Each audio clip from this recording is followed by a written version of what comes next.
उर्वी कांचन येथील ज्योती झुरंगे यांचे मेलोडी ट्रॅव्हल्सतर्फे आमचा 67 लोकांचा ग्रुप या काश्मीर टूरवर आलेला आहे। तर रात्री जो पहलगाममध्ये हल्ला झाला, आम्ही अगदी तिथून 3-4 किलोमीटरवरच होतो। हल्ल्याचे कळताच आम्ही माघारी वळून रात्री 11 वाजता इथं श्रीनगरमध्ये येऊन जेथे जागा उपलब्ध होईल तिथे राहिलेले आहे। आमच्याबरोबर खूप लहान मुले आणि वयोवृद्ध महिला वगैरे आहेत। तर इथे आता परिस्थिती खूप अवघड झालेली आहे। पूर्ण काश्मीर बंद आहे, आम्हाला पूर्ण येण्याची काहीच सोय नाही।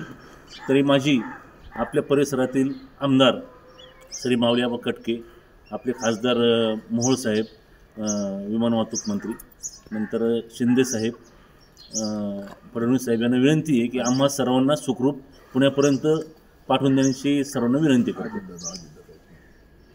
आपले उपमुख्यमंत्री अजितदादा पवार साहेब की आपण सगळे आपल्या दौंड, शिरूर, हवेली येथीलच रहिवासी आहोत आम्ही।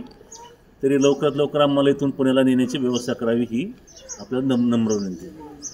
कालच आपले civil aviation minister Murlidhar Mohol साहेब यांच्याशी चर्चा झाली आणि त्यांनी खूप पॉझिटिव्ह रिस्पॉन्स दिला आणि त्यांच्या बोलण्यातून असं जाणवतं की ते लवकरात लवकर आम्हाला पुण्याला नेतील।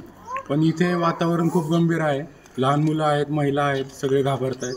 तर तात्काळ आम्हाला मदत व्हावी ही विनंती प्रशासनाला। आणि दुसरी गोष्ट, आपली भारतीय सेना झाली, आपले नेते झाले, आपलं प्रशासन झाले, यांच्यावरती आमचा खूप विश्वास आहे आणि आम्ही दुसरं कोणतंही धाडस करणार नाही स्वतःहून बाहेर पडण्याचं। या विश्वासामुळे आम्ही कुठलंही धाडस करत नाही आहोत आणि आम्हाला आपण मदत करावी ही विनंती।